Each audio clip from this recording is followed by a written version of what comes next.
wrestling fans, from body slams to high-flying plans. Join the chat, hear the scoops.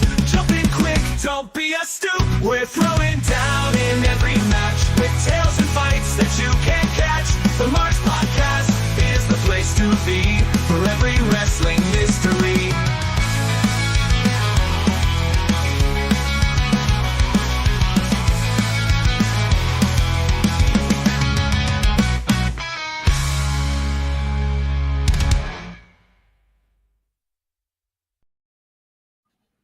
Ladies and gentlemen, this is Tony Chimmel, the GOAT of ring announcers.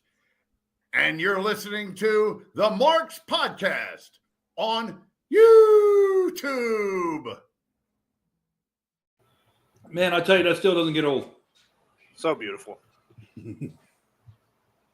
Well, I got to ask you a question. So what do you want to talk about?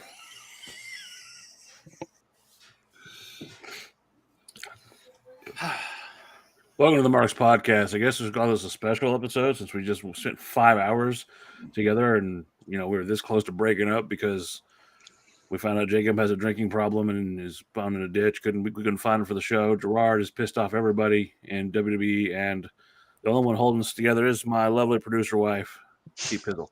I'm Dan the Flying Jalapeno. That is Gerard, the inside man, and that is the Jakester, Jacob McGovern. And this is the Marks Podcast. What's going on, everybody? Not much, I tell you. It's going good. It's only a problem if you think about quitting. We're 24 hours removed from the Royal Rumble. And I think it ended up with more questions than answers. Why? Who won?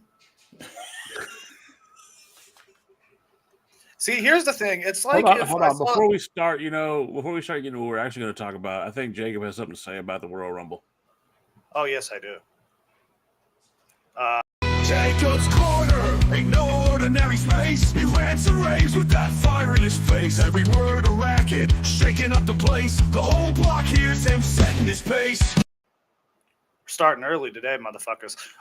So here's the thing. I would like to address something right now. Jey Uso won the Royal Rumble. And I just want to actually play something for you guys. And it is one of the best things I've heard of all time. Probably the best promo I've ever heard anyone cut. Ladies and gentlemen, main event Jey Uso. Man, it was, you know what? I was screaming when I win the Royal Rumble 2025 Royal Rumble, I was screaming Gunther. But once you really when it's in concrete right now, and it's after the Rumble, and I really want it, What the fuck is he talking about? Really? All right. Now here's the problem with Jey Uso. I said it last night, and it's the worst. One of the worst promo cutters in all of wrestling. It's terrible. And I think it's going to be a really long road to WrestleMania now, because I was gonna go a little bit harder on that. I was gonna use some offensive language, but I'm being better, because this is one of the worst booking decisions of the Triple H era. That's pretty much all I gotta say on it right now. We'll see how it goes in the rest of during the rest of the show. I can't even talk, man. This is just so sad. Anyway. Jacob's Corner where the truth ignites. No holding back, no silent nights. His rage cuts through the darker lights. Every line's a battle, every word a fight. Slave comes through the darker lights. No. I would have to say what he just said, though. As far as mic work, you probably got the Ahmed Johnson of today to be your winner. Okay. Because take away Jey Uso's in-ring ability, he's not a bad in-ring performer. I think he was better with his brother on the tag team, but he's not bad. And I think just because of the fact of you're hot with the crowd shouldn't make you necessarily number one contender. He wins WrestleMania. He goes to WrestleMania, wins WrestleMania. Where does Jey go from there? You figure it out. Because here's the problem. They did it your way, booking, for fucking 20 plus years. And where did it get them? You had a guy like Dolph Ziggler who was hot for years and they fucking failed him. They lost Punk for years because they failed him. Daniel Bryan, they caught in a fluke. And look how much money they got with just a little yes move thing like this. Kofi Mania. Yeah? Okay. And let's talk about another one. Let's talk about Fandango, who for 3 weeks was the top of the creme de la creme just because of the crowd dancing to his music. That's completely different. That is completely No, different. you know what that was? Organic. Bullshit. That No, was it a was bunch of dumbasses doing this. No, that's what I'm saying. But the crowd made it organic. The crowd bring it to life. Okay, it was a song. They weren't attacked. They were, it wasn't him. It Right. was a song. It was the music. Yes, they are. These fans are behind Jey Uso. You can deny it all you want. They're behind Jey Uso. Wait a minute. Take away the yeet chant. Is Jey Uso the same? Yes. No. I don't think so. Go back to when he faced Roman. Go back to everything he did when the bloodline. All this has been built up for years. We're talking about a guy that showed up looking like a fucking knockoff Samoan Sting with his brother, who went on to be one of the greatest tag teams of all time. Did the Uso Penitentiary. That was an amazing run. Everything they've done so far has been great. Went into the bloodline. Was at first, because he wasn't married to Naomi, he was the brother that no one paid attention to. Through the bloodline storyline, faced Roman in Hell in a Cell in an I Quit match, all that other stuff. Did everything else, and got to this point. The story of Jey Uso has been years going. Yes, I think he deserves this. Yes, I think he's going to do well. Do I think is it going to last forever? No. But those crowds, every time he comes out, are waving their hands. Kids love him. Hey, Dan, we all know the chase ends up being better than the story. Absolutely. So let him get into the end of that story, and we'll move on to something else. But to say he doesn't deserve it and that he hasn't put in the work. What I'm saying is, when you go up that mountain and you reach the mountain, you get over the mountain. How far is he going to go down? And will he go down quickly because his chase is over? Then let's find out. I'm one to say let's find out. Well, here's the thing. I just want to let it be known now. Jey Uso is not main eventing WrestleMania. There's not a fucking chance. There's not a chance in hell that Jey Uso is main eventing night 1 or even night 2. No, it's certainly not night 2 of WrestleMania because I don't think they have the balls to do it. I'm quite frankly, because this is.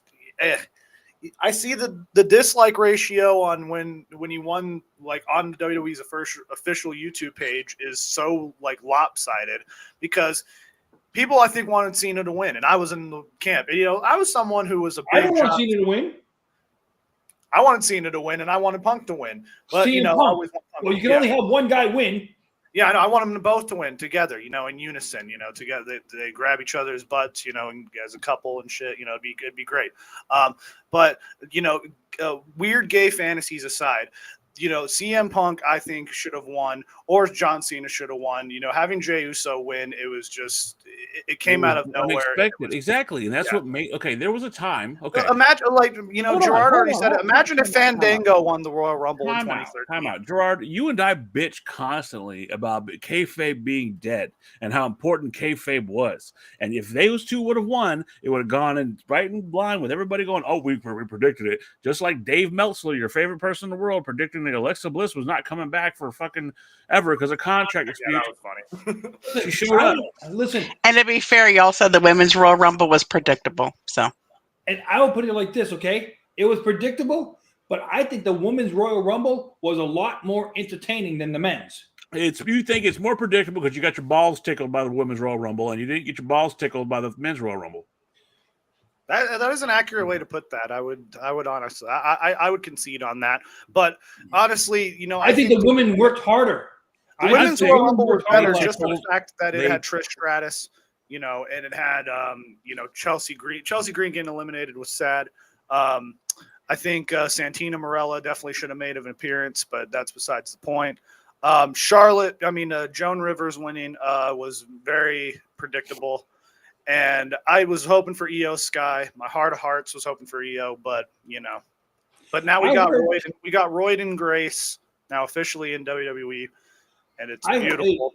I heard somebody call Charlotte Flair a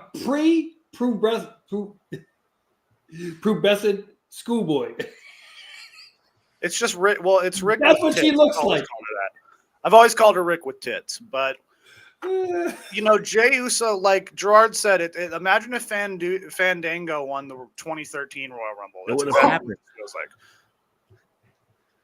It wouldn't Or have Brian happened. Christopher won the 2001 Royal Rumble. Remember, no, he took off the night after WrestleMania.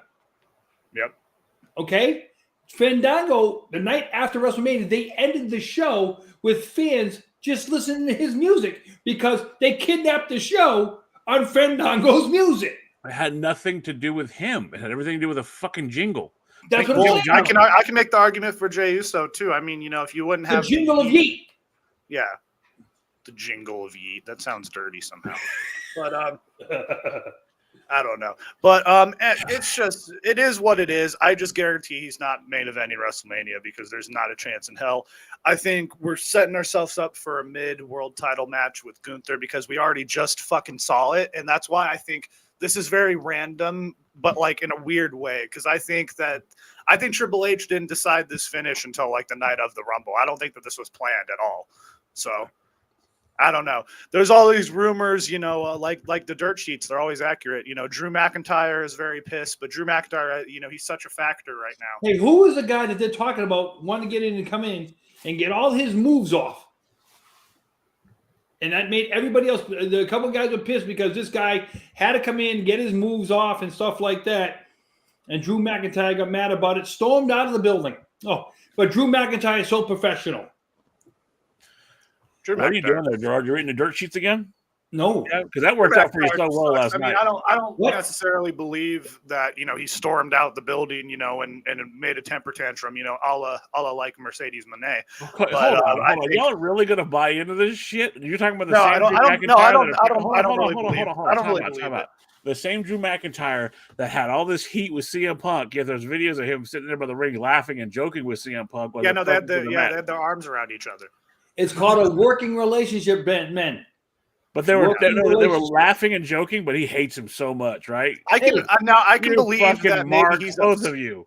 I can believe. Hey, it's the name of the show, Dan. No, but I can believe that Drew McIntyre is upset because he is such a non-factor right now. But I don't believe the whole he stormed out of the building shit. But I can believe there's a little frustration there just because of the way he got eliminated. Look. Y'all are sitting here thinking about the WrestleMania and how it's got to be a singles. It doesn't have to be a singles match. You could have a triple threat at WrestleMania for the main event. You could have a fatal four-way at WrestleMania. Well, no, if they made this bed, they have to lie in it. If they really want to do this, I'm not talking about Jay. I'm talking about the other match. Whoever doesn't, he challenges Gunther. Cool, he challenges Gunther. If he challenges Cody, whatever. I would rather see him face Cody Rhodes, and at Elimination Chamber, we get the person going against Gunther. It really just lessens. And the reason why I say that, I don't want to see 9 weeks of Jey Uso and Gunther talking back and forth. I just don't want to see it. Yeet. You're a tag team wrestler. You suck. Yeet. Yeah, yeet. I'm the best. Yeet. And the first thing Michael Cole says last night, he can finally say he's going to the main event. He's had the moniker main event Jey Uso now for about a year. He finally gets to go to the main event after a year. Wife, what do you think? Do we need a third year of Cody Rhodes? Seriously? No, I don't want to see that. I don't want to see him versus Jay. Jay and Sami Zayn, I'd watch that. Now, here's the thing. Can we talk about KO being buried 6 feet under? It's very sad. Dan's still in mourning. Yeah. I don't think. I'll tell you this right now. He came out of that ladder match looking better than Cody, even though he lost. Cody did everything but piss in his mouth. Yeah, I mean, for real Gerard? Yep. You're saying KO, who was humped over in a fucking slump in a bloody mess, came out better than Cody. He was laying there with his ass in the fucking air the whole Yeah, time. he was done for. Sometimes when you lose, you win because you know what? I think the next time he gets on the mic, he must be a fucking gold medalist. No, I think the next time he gets on the mic, the crowd is going to cheer for him. just because of that They match. have been cheering for him because they're tired Yeah, of they've been Cody. cheered from they Correct. were booing Cody during this fucking program. Like I told you, sometimes when you lose, you win. And you know I what? said, if that logic is true, then you must be a gold medalist. Hey, you know what would have been great? If they had KO just come out in a bloody mess, and win the Royal Rumble, that would have just been. I told you. That would have been good. I told you he came out wearing the Canadian Dream, son of a Secret Service, whatever it was. Okay, if he had come out to Dusty Rhodes' music last night, I think that would have been even better. Yep, comes out wearing the polka dots. Yep, with Lizzo as his manager, that'd be great. Yeah, I still think we gotta make this happen.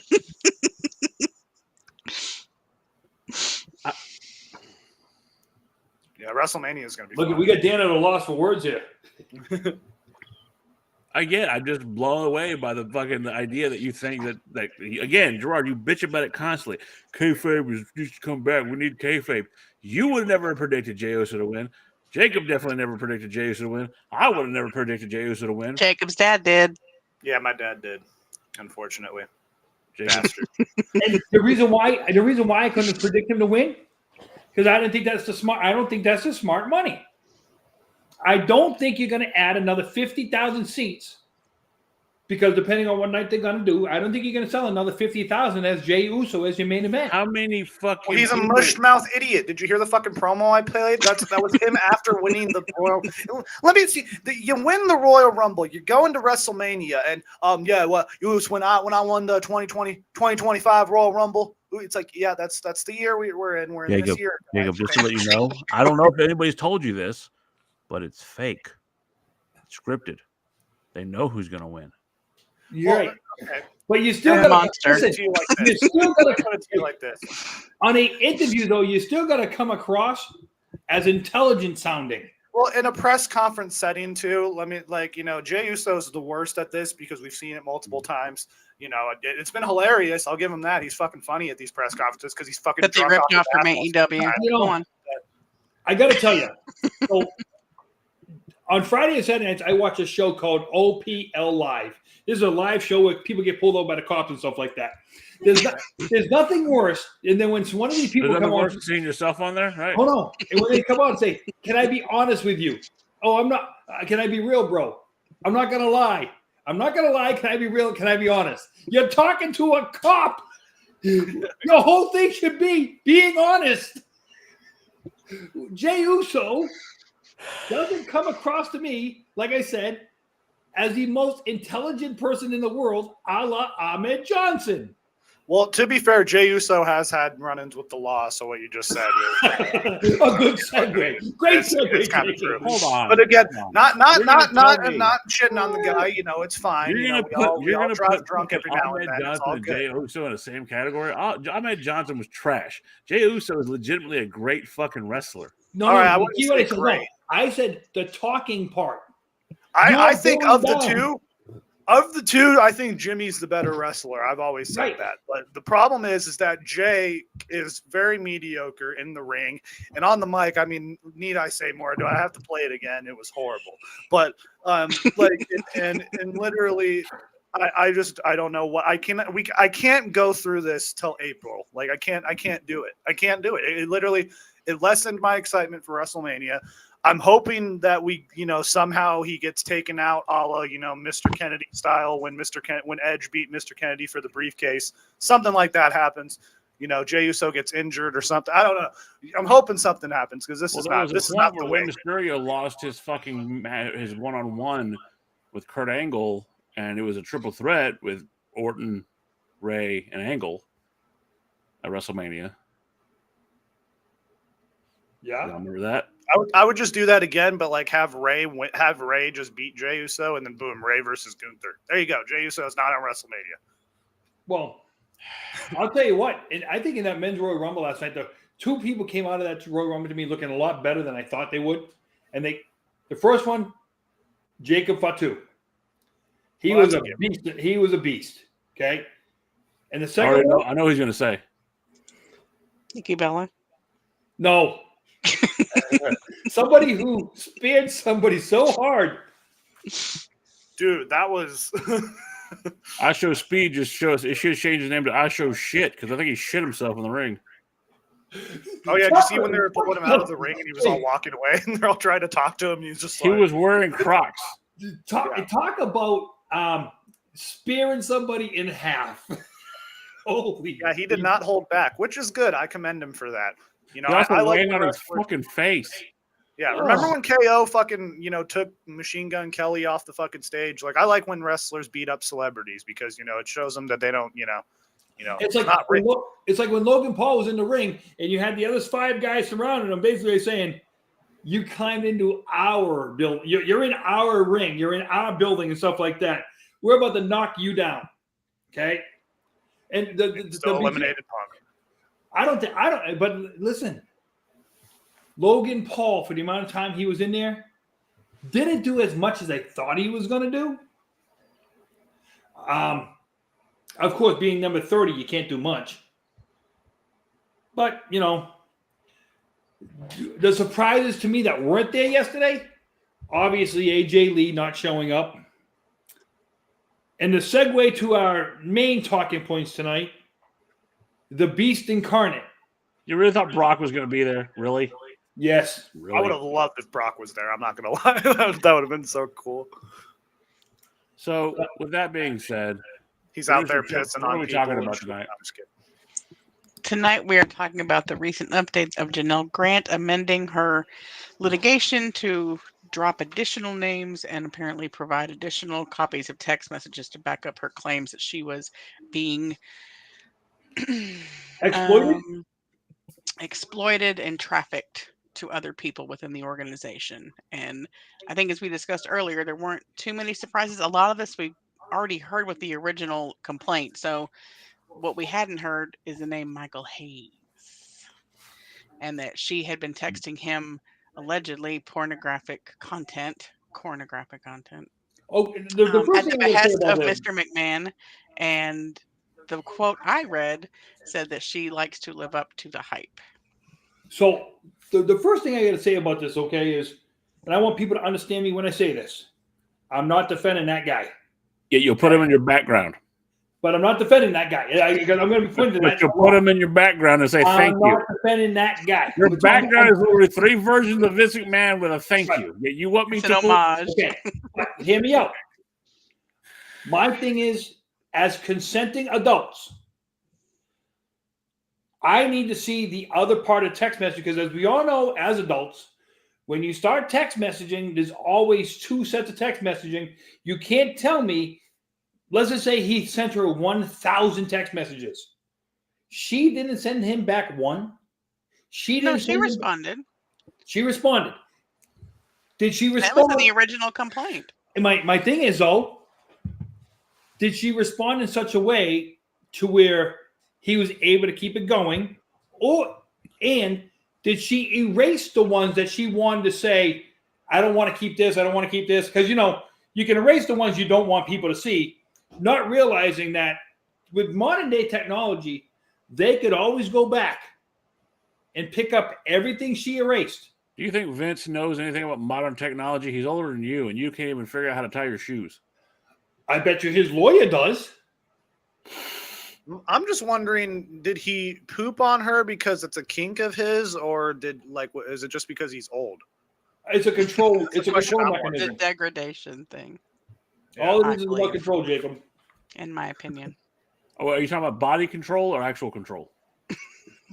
It's No, actually- but it's a I mean, mental I control. think everyone knew Brock Lesnar was the one. I mean, it said former UFC person when Yeah, this it first wasn't a came out. surprise. And Dan, this is where a lot of people like to see Vince McMahon. Vince ain't going to jail. No, I'm not saying he is, but that's where a lot of people would like to see him. But to be fair with this guy, at the same time, now we're going to have every sleuth in the world come out for the next couple of days and stuff like that, talk about this, that, and the other thing, yin yang, and Papa Dong. They're all going to be saying, "Oh, this is what's going to happen. This is what's going to happen. This is what's going to happen." But people, it's a civil trial. Civil. There's no criminal charges. Okay, so that's what I'm glad you brought up. That's where I'm at right now. I don't like Vince. I can pretend like I like Vince. I'm not going to sit there and say he's my buddy, or I think that I will say he's done great things as far as wrestling, and he's the reason why we're all here talking about this because of wrestling. But my big issue is this.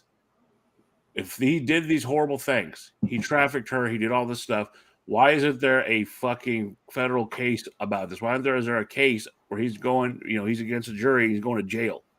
This is all about money, and that's my big issue. I know there are other people. She did not go down to try and get any criminal. She did not go down to any police station and try and get any criminal charges filed against this man. The only time that this came up is when the fucking he missed a payment. Yep. I mean, it's in there. But I would argue he missed a payment. She signed an NDA, which did not permit her to speak, right? So when he missed a payment, that NDA became null and void. Legally, she could speak. So that, yes. Okay, so wait. She signed an NDA. So her personal fucking well-being, her personal fucking torture and torment was worth this much money? Is that what you're saying? What I'm saying is that you have to put yourself in the headspace or potential headspace of a victim, right? So for 3 years, allegedly, she was a victim of his, mental and sexual. So if he's breaking her down mentally, if he is abusing her mentally and she is not, and that, but degrading her and putting her in a position where she feels utterly powerless. He's a billionaire, for Pete's sake. He's allegedly gotten away with a lot worse. So you're saying that you get cut loose and you get money to go deal with therapy, you get money to get out, to get whatever treatment you need, to turn your back on the whole situation. Who's to say you don't take that and try? Rita Chatterton allegedly did that for 30 years and then got her 7-figure payout. But let me ask you this. What would it say? What would it say if Vince McMahon paid her the $3 million and she still came out? That didn't happen, though. No. Is that make it a whole different world? To where no, because the NDA is intact because he fulfilled his obligation. So technically, she'd be breaking the NDA, and he could sue her for that. And then Logan Paul the story would still be out, though. But the story would still be out. It'd still be all over the news that he did this, right? But because she got out with the story first, saying he paid me $3 million and he did all this stuff. What's he gonna go turn around and suing her? Makes him look just as bad as it does right now. He could sue her for slander. He could say it was a consensual relationship, as he's already said that. NDAs. That's what I'm saying. If he paid her and she came out, he would say, "Look, this was a consensual relationship. I've done these before," which we know he has because there was 4 other NDAs under similar conditions. Right. And he could sue her for slander for alleging abuse, but they couldn't release anything because she'd be tied to the NDA. You're saying that I need to go to the police now about the torture that Gerard puts me through on a weekly basis. Yeah. No, you can't do that. Before the statute of limitations runs out. So the mental anguish that Gerard makes me suffer every week, I need to go to the police now. The most you can get on me, okay, the most you can get is a mental restraining order, which most of the time they don't give them out because we're about 1,800 miles apart. So see, this is him trying to coach me and groom me. And telling that he's doing nothing wrong, and I'm just being stupid, and I'm not a victim of Gerard's mental anguish. Hey, you're the one who let me get inside your head. See, you gotta wait a couple years. Victim blaming me. He's blaming me for the things he does, and see, he brought Jacob in, so now he's trafficking me to Jacob. And this is again, I should be willing to participate. Would that be called interstate? Because you're in Texas, he's in Arizona, so I guess it'd be interstate. Cross state lines. But seeing that I don't leave the state I live in, that'd be kind of hard. Here's the thing with this. That's what he texted me yesterday. It'd be kind of hard. See? Prove it. Show me the text. Prove it. Here's the thing. Imagine if Vince just kept paying this woman and this never came out. I said it. We would have Logan Paul as the winner of the Royal Rumble right now because Vince would probably still be in charge of the booking. So, what are you talking about? We'd have Chad Gable as the winner of the Royal Rumble right now. Oh no, Chad Gable would still be Shorty G if Vince McMahon. You're muted, dear. that'd be, Shorty G was the best run. But this whole thing is interesting. Brock Lesnar officially being named, I think, is the big thing that came out of this. But No, No, everybody Michael knew. Hayes is the big thing that came out. I I would thought think Michael Hayes is the big thing. because, like you said, we knew when she filed that Lesnar, it wasn't concealed very well that he was a new superstar. But he got officially named. We're at the point Correct. where ESPN's covering it and stuff like that. Yeah. And it's sad because this is probably the end of Brock Lesnar and WWE. We're never going to see suplex. Which I don't think should be right because he never went through with the deal. And to be fair, like she never said he did anything wrong. She said she texted him. He wanted to pee on her or something like that or whatever. Yeah, something about piss. Something about piss. He wanted her to pee. He has a yellow water sports fetish. Golden showers. Golden showers. Thank you. I couldn't think of the word. But no, because like Vince, it's alleged that he was trying to traffic her to Brock. It just never happened. Well, it didn't happen. So, okay, Brock has a fetish. Who doesn't? Hey, Brock cheats on his wife allegedly. Who doesn't? Except for the man down there in that bottom square. But it's not, I don't want to say it's a big nothing burger, but he didn't do anything criminal. He didn't touch her. If there's anything that Brock Lesnar did, and you guys will understand this, did he morally break his marriage vows? Morally. That's between him and Sable. Right. Morally, he did. Morally and ethically, he might have broken his marriage vows. Guy likes piss. That's really but because you never sealed the deal, it's like, okay, talking to somebody online and trying to and getting into their head mentally and emotionally, but you never meet the person. Is that cheating? What Brock Lesnar did with Janelle. It's emotionally cheating, Gerard. But if you never physically make contact with the person. That was the most girly thing Jacob's ever said. I'm just saying, if you never physically make contact with the person, like you're never in the same room with her, if you're never in anything with her physically, did he actually break any laws, or did he break? He didn't break anything. He didn't do shit. I mean, look, he has a kink, and the mother. Look, I'll put it like this. This is one of the issues I have with the whole fucking Janelle thing. She's putting this on Michael Hayes. She's putting this on. Look, I can't stand Jarring Laurinaitis either. But who's to say that they knew that she felt this way about the situation? The only one that allegedly knew anything about it is she's accusing is Vince. People swing, right? People fucking do other things. They do this shit all the time. It's a way of the world. People do this shit. Woo! So who's to know that that maybe that's her thing is other guys. Maybe they look at hold on, time out, hold on. Maybe Vince, you look at Vince and he's like, oh, he's this old fuck. Maybe he can't get it up, so he needs other big guys to do it for him. Whatever. We don't know the circumstances of the conversation. All right. So you're implicating all these people, but what if they didn't know? What if this was supposed to be their kink? And if you have Vince McMahon coming and saying, yeah, she does this and she does this, and I call this dildo the Mantar. Sorry, that was so. That my was thing is, we don't know that. So I get it. Yes, maybe Vince did this. Maybe he trafficked her. Maybe all these allegations are true. And if we find out in a court of law, great. But my problem is with Brock and some of these other guys is maybe they didn't know that it was this sick. Who we don't know shit. Guys, think about it like this. We have a civil trial. We have a civil case right now that's gone on for 1 year. It's gone on for 1 year. It hasn't even seen the inside of the courts yet. Nope. Well, that's because it got paused due to the trades investigation. They had to stop, so it had to get.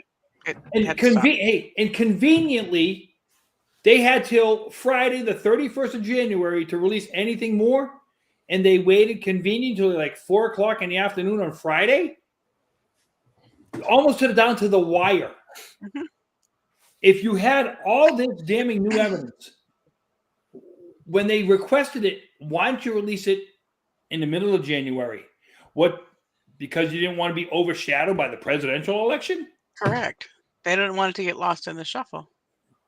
That's a strategic move. Guess what? Him and Trump were going golfing that weekend. They needed to postpone it. In the wrestling community, well, listen, what went on Friday with the tariffs and stuff like that, this thing can still get lost in the shuffle. All I know is I went to Fiesta and there's nobody there anymore. What's going on in this country? I don't know. Including the workers, right? And then I try to go to Home Depot to get some labor, and everybody's fucking split, man. The first time I went to the wood section, and the guy spoke like clear English. It's crazy. Hey, I'm a little scared. Do you carry I your look birth outside my certificate? doors, and my neighbors stare at me now, and I'm like, dude, I was born here. Dan, Don't do you look carry like your it. birth certificate with you? Your birth Remember the certificate? family called my wife and said, "Hey, you sure his papers are in order?" And I'm like, "What the fuck, bro?" Yeah, I don't know, Dan. You don't look too Mexican. You kind of look Italian at times to me, but it's a It's Yeah, I'm okay. gonna go with that. Yeah. My last name is Spaghetti. He doesn't look like he missed a plate of pasta. I had a plate of pasta earlier. 2 plates of pasta, actually. It's Dan Sorrentino. That's Dano Morella. Dan D'Angelo. Dano Corleone.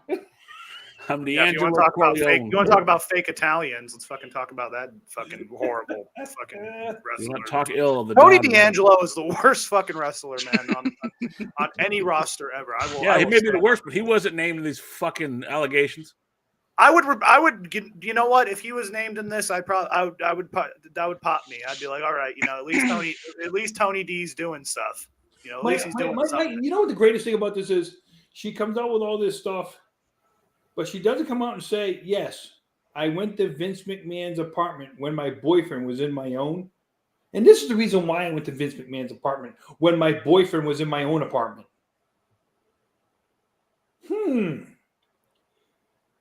What does that go to say to where you leave your apartment when your boyfriend's in yours? Wait a minute. Go back to Brock then.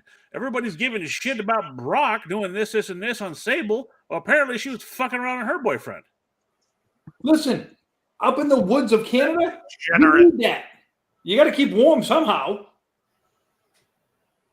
Are we forgetting that John Laurinaitis is involved in this? And didn't his wife have cancer or something like that? Like, wasn't she in chemotherapy during all this shit? Yes. Bella's mother. Like, that's worse. It's like we want to talk about. And she divorced him, and he claimed victimhood, and then all of a sudden he's no longer a victim. He's Team Vince. The second thing Nikki Bella's mom ever did, the best thing she ever did besides giving birth to Nikki Bella. Well, she gave birth to Brie Bella the same day, Yeah, but Bree's all right. Jacob, you just. Oh wait a minute, hold on. They're from Phoenix, so I'm not going to get him to turn his mind. No, they're technically from Scottsdale, but Oh well. Yeah. The other thing that came out about this is she named Nick Khan, Stephanie McMahon as having had knowledge of what was going on, trying to ensure that they knew what he was up to, which that's a stretch. Like, you can't just say, and Triple H's office was next door to John Laurinaitis', so he must have known what was going on. Let's be real about that. That's a very thin. Well, I'll put you like this. So this is something I can actually say something about. If I could have a schematic in front of me, okay, you know what? I could draw something real quick for you guys, so I can give you the idea of this hallway. Okay, here's something you guys are gonna like. I thought they were a different building from whenever you were working there. No, same building. No, they moved the headquarters. Yeah, this year, before Vince even left that building. So Titan Towers. Just remember, all this stuff allegedly happened in Titan Towers. Gerard just starts making a painting like Bob Ross style, and No. now we have Vince McMahon doo-doo Brown. We have a happy little cubicle over here. And No. I'm going to put it up like this. Okay, so hold on. We can't see it because you're. Hold on. Let me get out of this. Now we're gonna add Astro White for the. Let me get out of that. Okay, now. Let me get it right. Linda, the L is Linda's office. Okay, here's a hallway. This is the hallway in Titan Tower, 4th floor. Right out of here, right here. If I put it in, hold on, put it right in right there. Anybody else notice that Gerard has the fucking handwriting of a 3rd grader? Hey, to be fair, my handwriting's worse than that. So I have but so it kind of looks like a Toblerone for a second. That is the Massachusetts public school system. Elevator. This is the hallway. Okay, this is the hallway. Linda's office is in that left-hand corner. Vince's office is down the hallway in the right-hand corner. 1 through 6, office, office, office, office. Number 6 was Vince's secretary's office. Those other 5 were the offices of the vice presidents and stuff like that, talent relations and all that good stuff. Okay. Is that Titan Tower? Huh? Yeah, that's Titan Tower, 4th floor. So like I said, elevators are on one side. And so you could go, if you look at this right up, I'm sorry. If you go right up over here, sorry, where Linda's office is, there's another hallway that goes down, and it's like a big cubicle. All the offices go around the outside of the building, so they all have outside windows. Mm-hmm. Okay. Now, wherever Triple H's office is there, John Laurinaitis was there, and all the other guys, they would have gone. Now, number 1, when I was there, was Pat Patterson's office. Number 2 was Terry Garvin's office. Okay. Like I said, 6 was Vince's secretaries, and the V is Vince's office. These offices are not far apart. They're like where Jacob's door is right there. You could walk out that door and go around that corner where his door is. You'd be right there. So that wall would be the next office.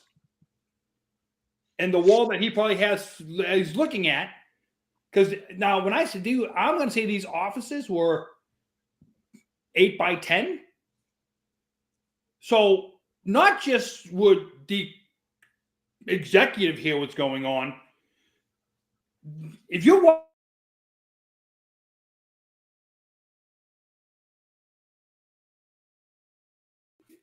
and that's where when I hear this say, "Oh, everybody knew what was going on in all the offices and stuff like that," Vince still had his office. His secretary had his, and these other offices are close together.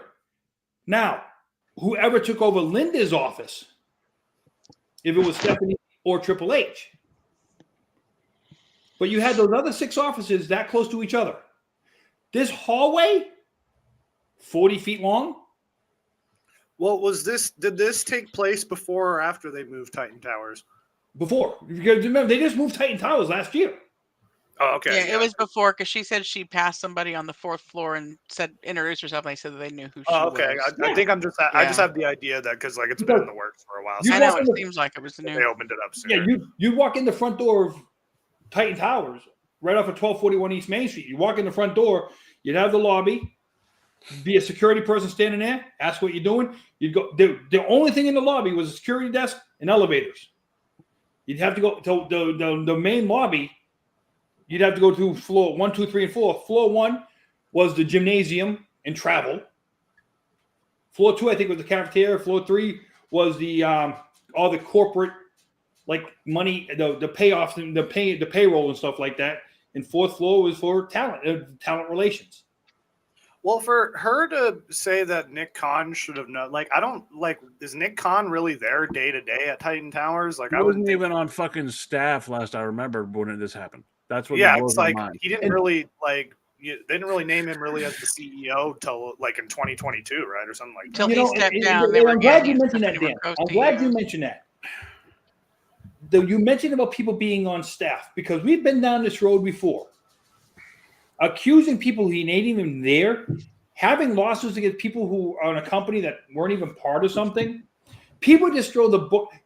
When it comes to lawsuits nowadays, why do people just take that and throw the book at every part of the company that, whether they were there or weren't there, throw the book at everything and say, oh, you knew something. Yeah, you know what I knew? I knew I wasn't part of that company. I knew I didn't work for that company. Oh, I knew I wasn't even thinking about working for that company when these allegations took place. Well, I would think there's some credence to saying that people were aware. I would say Stephanie was aware something was going on. I don't think she would have been aware of what is being the allegations, but I think she knew her father was up to something because she stepped down. And then she came back when he left. And then when he came back, she left. And then they sold an assload of stock, as did Nick Khan. So I think they all knew there was something, but I don't think they knew the level of what he's being accused of. Well, I would imagine that she doesn't go, Stephanie, I've been shitting on this girl, and she's in the law office, and I shit on her. But the Well, I lawsuit don't know, would have man. you They have a believe weird. they knew that Stephanie she and was him being have a weird abused. thing. Well, the Say other again? thing I would have for that Hold is on, say that again. The me? lawsuit and the accusations would have you believe that they knew she was being abused. That's what she's saying. This Well- happened to me, and they should have known about it. Well, I would also say- think, okay, we're also talking about people that have said that she knew about Ashley Mazzaro's shit, but the person that came out with that said it was completely fucking untrustworthy and had no kind of fucking credibility. And her daughter came out and said, no, she didn't. Here's a question for you, and I want you guys to think about this. What kind of kids does Stephanie McMahon have? Girls. 3 daughters. Is it plausible to say that if she knew her father was doing this, knowing that she has 3 daughters, that she would allow this stuff to be going on? Hey, You have three daughters. okay, I know you know the family, but do you know that you remember Vince is still her dad.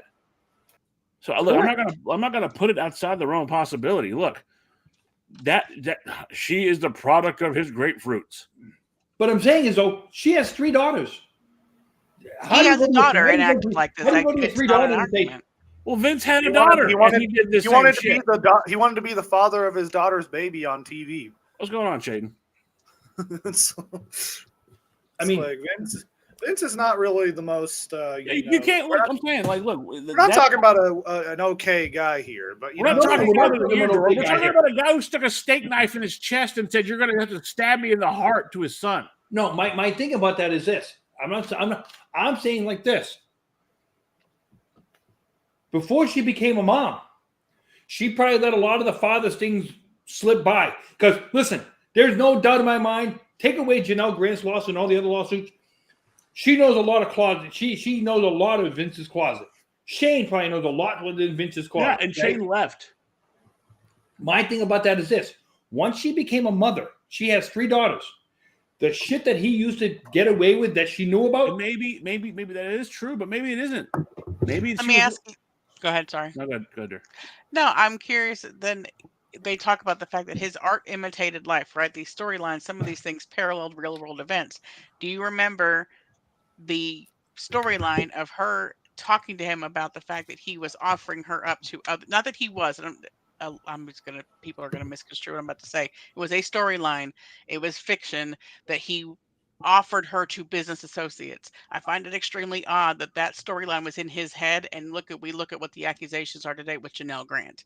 This was already in his head to offer a female to associates to build business to do what they wanted to do. Not saying on any level he did this with Stephanie. The storyline he created in his head is what he's being accused of now with Janel Grant. Let me ask you, and the way I would answer like this. When you're in the world of entertainment, we've seen people in entertainment come up with screwed up stories. So you're talking about entertainment. So is it entertaining that he would like to be the father of his daughter's baby? Listen, he had somebody give birth to a hand. Yeah, I'm not a fan of that either. Is it entertaining basically pimping your daughter out to fucking Kurt Angle and fucking Bischoff? Let me ask you this. Did Stephanie ever say no? She did. She said, no, I'm not having your baby. She said the Kurt Angle thing was weird, and she said the Bischoff thing was weird. Right. So she was able to say no. Okay. She was able to say no. But they've hinted at. I can't. Like, I'm not part of that family. I'm not Listen, there. I'm put it like this. There's no doubt in my. There's no doubt in this world, people. Vince McMahon has one of the most. I would say. I think some of the shit he comes up with, Stephen King himself couldn't come up with some of the shit he comes up with. And Stephen King, some of the things he's done to entertain people, is some scary shit. He actually read fucking it. It's really sick. He's talking about fucking orgies with kids. Right, and that's what I'm saying. Okay. But Vince is not far off from that shit. I mean, we're talking about look. All I have to say is 2 words: crushed leaves. Hey, no, perception becoming reality. Reality versus perception. Where did the line? I don't know what wrong? Dan was referencing with that. I feel kind of dumb. I don't know what. Katie Vick. Yeah. Oh, okay. Never mind. I wasn't remembering that. I was thinking of but no, his childhood issue. His childhood, he put crushed leaves up in a girl, and he wanted to. Yes. He wanted to. And but what I'm saying is, and like I said, I'm not defending him, but does he have a sick entertainment mind? Yes. No, he has a sick. Look, Gerard. Okay, this is the problem I'm having here. I understand where you're coming from, But sometimes you got to take the entertainer out, and this motherfucker's just sick. I told you before, and I'll tell you again. 25/8. His mind, that's the way his mind worked, was 25/8. 25 hours a day, 8 days a week. Now, I think his mind got worse when Pat Patterson died. Because Pat was the voice of reason behind that mind. Only Pat Patterson could get to him and say, Vince, proceed with caution on this. Just proceed with caution. From the time Pat Patterson died to the time Vince... There's still no excuse, though, Gerard. Look. Again, this needs to come out. Whatever needs to come out in court needs to come out, and the truth will be fucking figured out. Do I think that to some level this is a money grab? 100% I do. That's my opinion. I'm sticking to it. I think it is a bit of a money grab. But do I think that he's a sick fuck at times? Fuck yeah. And again, telling your son that he has to stick a knife to your fucking heart, a steak knife, I think that Shane was a normal, well-adjusted guy for everything he's been through. I feel so bad for Shane. If anything, look, I wasn't the biggest fan of the Netflix documentary, but I will say this: the Netflix documentary brought a lot of shit to light. Let me ask you this, and Trips, you can into this too. Is Vince McMahon, with what we hear, criminally responsible for something?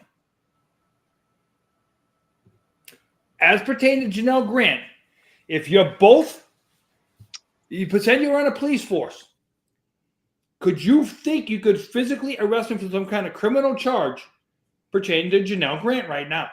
I would say potentially, but the evidence would have to be out there. If the evidence proves that he did in fact traffic her, yes, he committed a crime. I'm saying is, based on what's been released to us now, it's hearsay until we see all the evidence. Yeah, and that's the key to me right now. That's the key. Right now, there is not there for criminal charges. You can say that, and that's fine. But what I'm saying is just we don't have enough evidence to say there's any criminal. But we have enough allegations that it needs to be looked at because there's enough disgusting shit that's happened. For instance, when they had a night of fucking sex and she had he had to literally keep her in a room and say, allegedly, until she said she was okay because he had gotten too rough because he imitated somebody else and he went too far. Let me ask you this. How many 75-plus-year-old men do you know that are capable of doing everything she says? How many up on steroids? I would say. I mean, to be fair, I don't know. Let me answer this. How many 60-year-old men belong in the ring? Yet he was in the ring at 60 years old. Yeah, he's 79 years old right now, and this happened in the past 4 years. Yeah. I will say that when he was in the ring against Pat McAfee at WrestleMania 38, he looked better than Jey Uso ever did. So. What I'm saying is, we're coming full circle on this show. We go back. Look, we're talking about a guy who was a gym rat to this day. Look, CM Punk even said when he came back to the company, Vince was coming down to work out. It wasn't when the last time you saw Vince, he was still in really good shape. So you're not going to tell me that he's not. It's not a possibility. Well, his girl was barely a buck and a quarter in weight. That stupid ass mustache. Yeah, it wasn't a good look. No, I'm just saying is a fact of how much from her is truth and how much of her is playing a role. Okay, but this is the thing about this. Not everybody's wearing a white hat here. I don't think anybody's really innocent. I do think it's a money grab, but I still think he's a piece of shit.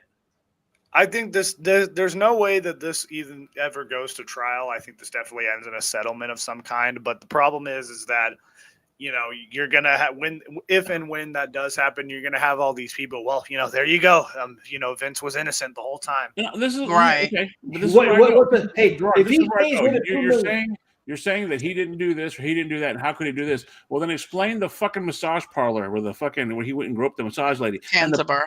And the police basically said there was enough evidence to do something with it, but nobody filed charges.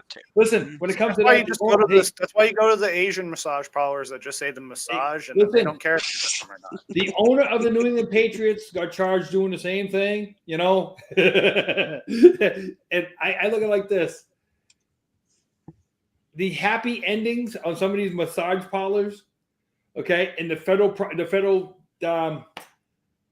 federal agents who scan these massage parlors for the illegal activity and stuff like that, and some of these charges do get thrown out because they don't handle everything the proper way.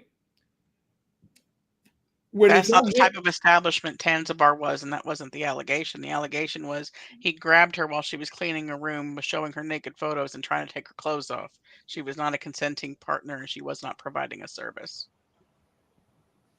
And so that's one of the ones that's one of the things that kind of you have to acknowledge that law enforcement said, yep, there was enough evidence that we were basically pressured not to press charges because of who he was. That's black and white. My thing is, who pressured him not to press charges?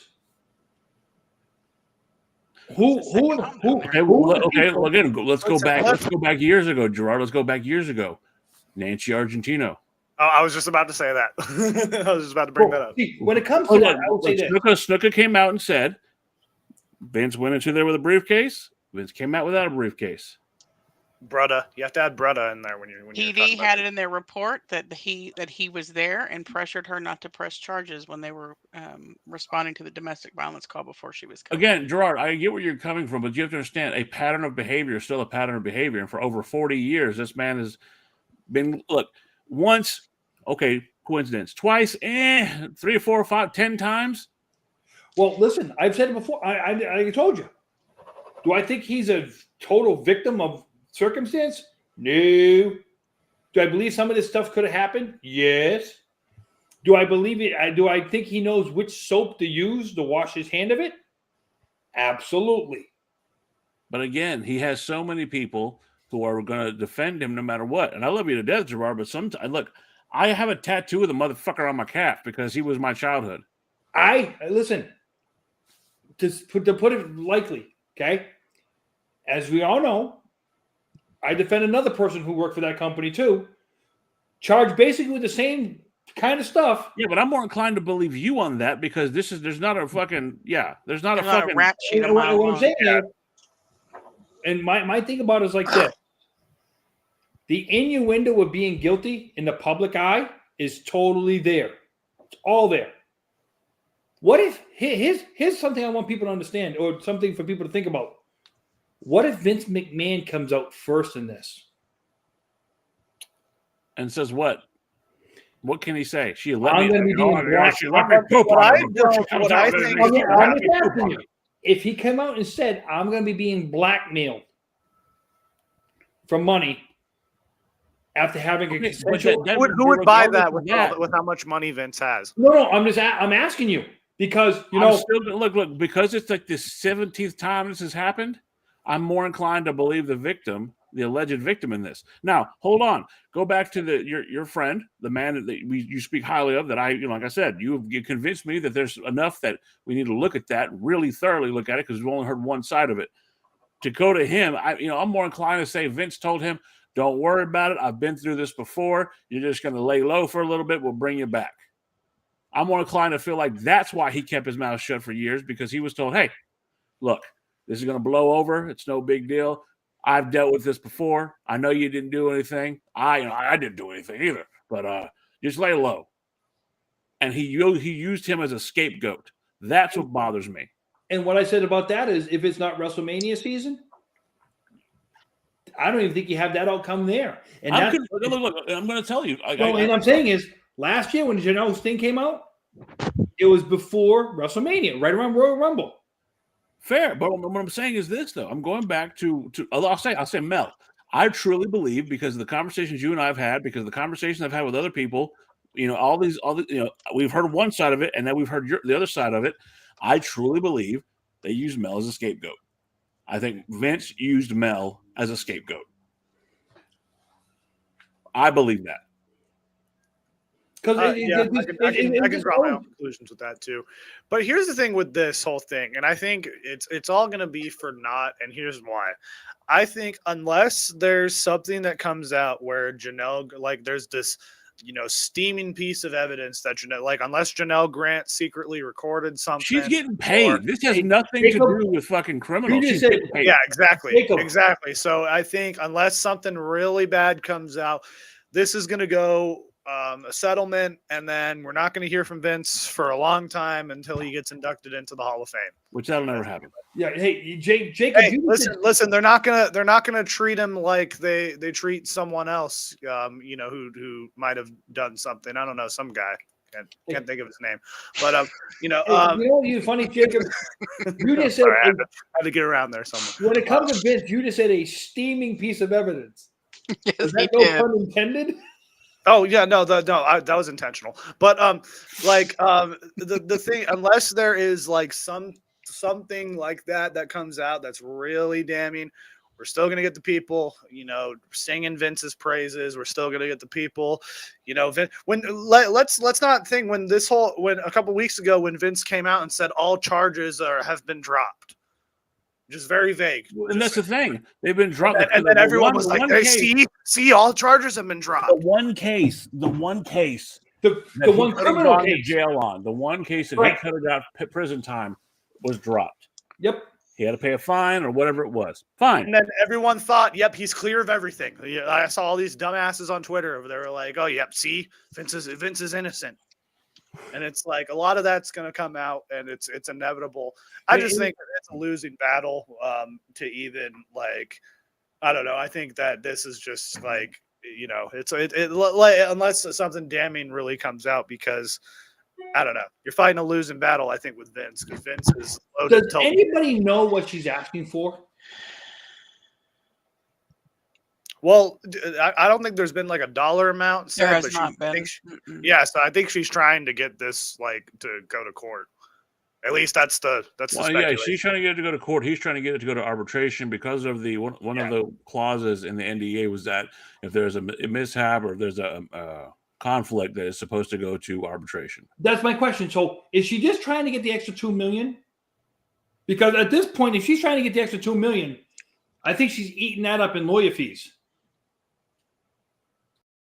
Because, unfortunately, people in America, lawsuits aren't cheap, not only for the defendant, they're not cheap for the plaintiff either. Well, look what happened with the whole CM Punk situation. I mean, we're comparing apples to fucking oranges, but not even apples to oranges. We're comparing apples to fucking shit jobs at this point. But CM Punk with that whole he went through that whole thing, and he said Cole Cabana got fucked over in legal fees, and that was that killed their whole relationship was just because of that whole lawsuit. Just because like Gerard said, this shit ain't cheap, to fight this shit in court. So if she's really trying to do this, I say take it all the way to court. If she really feels like she needs some justice, then do that. But I just don't think I don't even think it's getting that far. I think we're getting to settle. I think this gets settled by the end of by WrestleMania. Is Gerard pulling out fucking Oreos right now? Really? Yes, I am. What kind are they the blonde or They look the double yellow? stuffed. No. Mega stuff. Mega. Oh hell yeah. Oh, mega. Speaking of Janel Grant, no, I'm sorry, that was terrible. I'm sorry. No, that was. I don't know. Like I said, it's a fucked up situation. We don't know anything, to be honest. We know what they're letting us hear, but I'm not going to sit here and call this motherfucker and say that he's great because, again, there's too many fucking times this shit's come up. It's too many. You can sit there and try to make him a victim or that this is this, and absolutely, I think that she's trying to get her fucking money. I'm not denying that, but I also think that. How many times we don't know. Christy Hemme recently came out and said, yeah, y'all have always talked about who this person was. Yeah, it was her. She said it was her. She wouldn't sleep with him or whatever. Maybe she blew him or something like that. And because she gave him, one round of oral. She wouldn't do anything else. And then she got demoted and then fired. Maybe he didn't like the way she did it. No, he wanted more. Apparently, that was the issue. I wasn't going to say it. I was like, well, maybe. But then you got Ashley Mazzaro, who he would literally come to her hotel and try to knock on her door. That one is the more of all this, respect to Janel Grant, but that one is the more damning of all of it to me because it really is it definitely. I mean. I don't want to, get too morbid, but I'll go back into fucking Francine, who said, Francine from ECW, who was in fucking WWE. Francine came out and said that she wouldn't say who told her, but she goes, "Yeah, put some baby oil on your tits, go and all that, lean up and ask Vince if there's anything I can do for you." And she goes, I never fucking did that for Paul. I'm not doing it for anybody else. And he said, well, all the girls do it. Well, maybe all the other girls do it. I'm not. Let me ask you this, Dan and Jacob. How many girls in the course of WWE history have done that? We haven't heard about it. And Because they were willing participants to sleep their way to the top. I'm sure there were plenty. We never heard about it. Sorry. Who'd you say? Sable.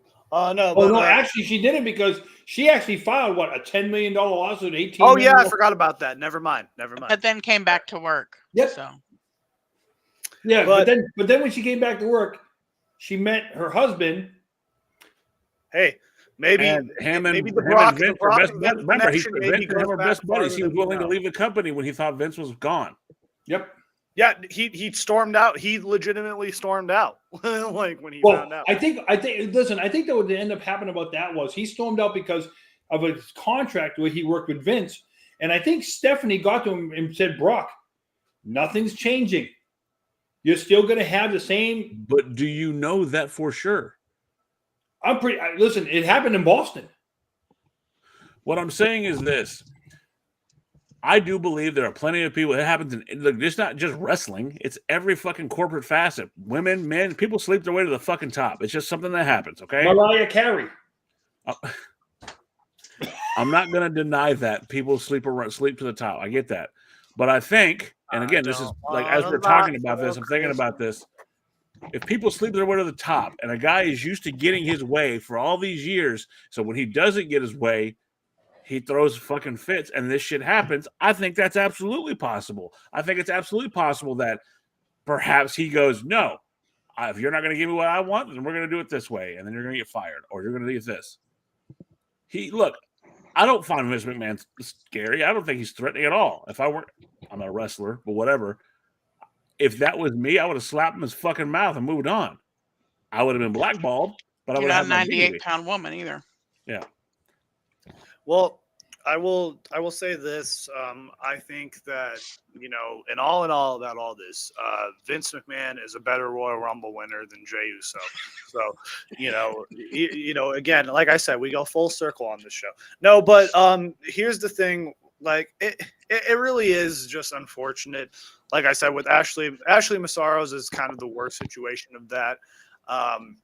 And I don't know. It's unfortunate. I think this ends at a settlement more than anything. But, Well, the only thing in the words of Bruce Pritchard, I think we're not really thinking about the real man, Vince McMahon. I think we're just looking on the. No, I'm just fucking with you. No, dude, that was the worst thing about that Vince McMahon documentary was Bruce Pritchard just coming up and being like, I think that you guys didn't portray Vince the man because you know what I think the worst thing about that fucking documentary was? He touched my pecker. Well, he touched my pecker. He touched my pecker. Well, who was I supposed to tell? Here's the thing for we're getting a whole episode about that too. Dark Side of the Ring, Tony Atlas. I love it. I'm not defending him. Atlas I'm going to about ask a question for an hour. I can't wait for it. For Janel Grant's lawyers and all these other people, what did he know and when did he know it? Shane. Well, Shane really wasn't there at the time. No, what I mean is when he left for 6 years. He went to Japan too, didn't he? What did he know and when did he know it? And did he leave because of stuff that his father was doing and just I believe that wholeheartedly. I think that he got tired of watching his dad cheating his mom. Because he said in that documentary that the storylines were hitting too close to home. Because my other question for you is the Ashley Massaro thing, wasn't that right around the same time he left? No, because Ashley Massaro happened like 2007, 2008, around that time, I think. And then Shane left like 2010. My question is that the straw that broke his camel's back to where? Well, what I'm saying is like as far as that goes, I think that Shane is a decent-hearted person. I think Shane is a good person. I think that he couldn't take it anymore. I think he left because he was disgusted. And when he came back, I think he thought his dad had turned over a new leaf, but clearly he hadn't. Well, the other thing about that is, The one other victim we don't talk about in this is, and yes, she is a victim, Linda. Absolutely. Now, mind you, it doesn't seem like it's slowing her down at all. I'll give her that kind of credit. She's gone on and done her life. Linda's doing Linda. I can give her that to be credit. fair, Linda, okay. I think they've been split up for a while, but I think Linda was done. I think they were still married in name only. And I think her frustration is, once again, she's getting dragged down because of his stupid shit. Well, like Linda had a lot of responsibilities in WWE too, like for a long time, and then like she just like one day she just wasn't around anymore. And like I wonder if they've just been separated for a long time and just haven't like said. So think about this: Linda tried to take care of some doofus who couldn't graduate high school, even though he was promised a job if he would have graduated high school. But whatever, we got to talk about that. Graduated college. Yeah, and they paid for it.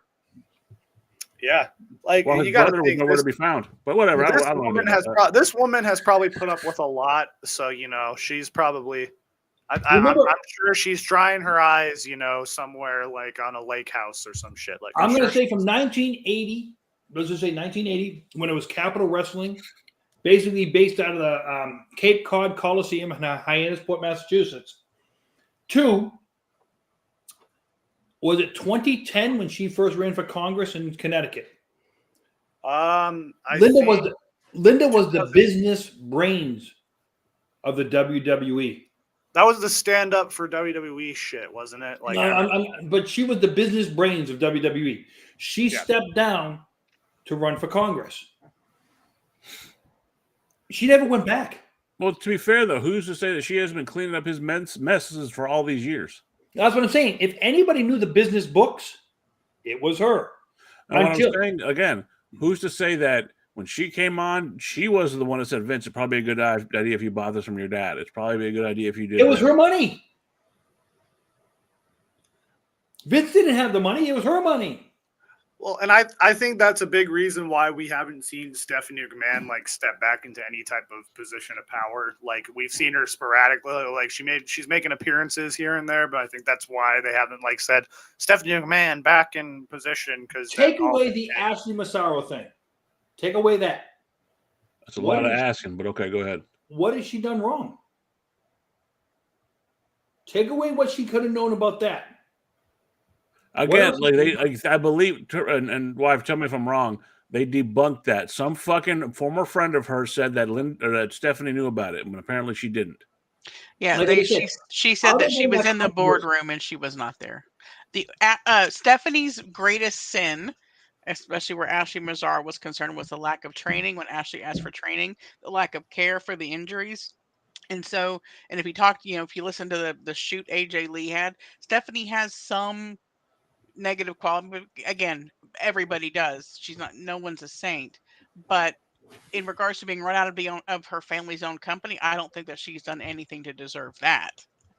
She doesn't deserve to be a pariah. I don't think she deserves to be like any type of scapegoat or any type of pariah for this. I think that's the reason why she hasn't stepped back in, because I think she's also disgusted. I think that a lot of them wanted to wash their hands of it. It's not the McMahon's company anymore, and that's a good thing. I'm sorry, it's a good thing that a McMahon is not in charge. So, and going to what Gerard said, I think I question what relationship Vince even has with Stephanie's kids and Triple H. You know what I'm saying? Because I think Triple H, I don't know if he hasn't commented on this at all. Like he hasn't said anything. Well, I mean, okay, Gerard. Okay, Jacob. Let me put it like this: you married fucking Gerard's daughter. You love Gerard like a second father. You find out Gerard's got fucking bodies in the fucking basement, that he's been fucking chaining up women and shitting on them. Is it going to be hard to look at? Is it going to be hard to look at Gerard the same? Well, I mean, yeah. I mean, how can you say anything else? But yeah, I mean, like you still love the guy because he's been like a second father to you. Well, okay, so like it depends. Like, is Gerard like exactly right? Yeah. is Gerard doing? Like is he killing people or what? No, it's he's like, taking women and basically trafficking them. yeah. and hitting their Here's the heads thing: and I wouldn't let him around my daughters. I would say that I would, but in that situation, that's me. I don't know. But it's hard to say. You don't want to come out and be like, "Look, Gerard's a piece of shit." You're not going to publicly come out and talk shit about Gerard. Also, Gerard's not a billionaire with a lot of money, so I don't know. Well, no, what I'm saying, hey, listen, we can go back to a song that's called Dirty Deeds Done Dirt Cheap. Now, in Vince McMahon's world, has he done dirty deeds and he did them dirt cheap? Absolutely. He said it in his own documentary. If I talk to you guys about everything I've done, he admitted it. He didn't say what he's done, but he's admitted. If I talk to you about everything I've done, he doesn't make it any better. Well, Right. we're just talking about a horny son of a bitch. He also said in the documentary, they're like, well, what are you thinking about right now? And he's like, well, it's a little sexual, but I Right. can't really say it out loud. So, and that's what I'm Yeah, saying. look. Talking So about when a guy who we says talked that about, when we did our shit and when Trips did all that fucking beautiful work on that documentary, there is a starting point for all Can we this. get a standing ovation for Trips? Can we do that? Let's do it. Like, where's the sound effect? Yeet. You know what we can Yeah, do? let's do some You yeet. could get Yeah. an applause for Yeet. her and all the work she does. Yeet. Can we get an Yeet. applause? Yeah. Can we? Thank you. Thank you. Thank you, gentlemen. Appreciate Yeah, that. no, But Trips going is back to back that, from there is a the- starting from the point. Look, podcast. I'm always of the philosophy that monsters are made. Can't hear Jacob. What do you say, Jacob? Trips is the backbone of this podcast and of the House of Rebellion channel. Absolutely. Like when Dan was talking about when Vince was, I'll let that more round of applause for Trips. But when Dan was talking about, when Vince held a knife to his chest, that was actually a reenactment of what Dan would do if Trips tried to get into his nachos. You want my nachos right here, right here. That's what it's gonna take. But Hey, No, but what I was saying was, because she knows she's experienced something like this before. So I don't see any disagreement there, Dan. well, fuck on my nachos.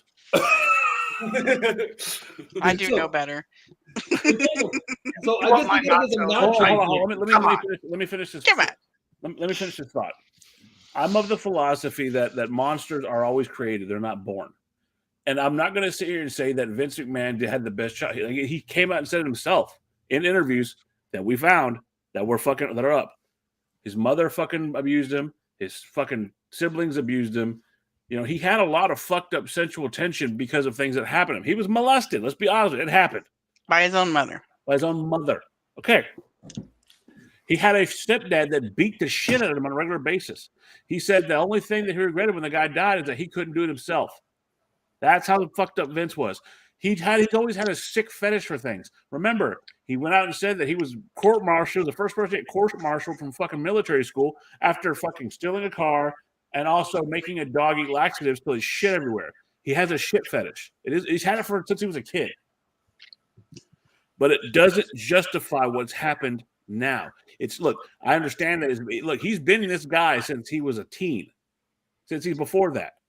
It still doesn't justify the things that have happened. And you know what I'm going to say about that right now? I'm glad you bring all that up because whether I like it, you like it, Jacob likes it, Tara likes it, stuff like that. What he does behind closed doors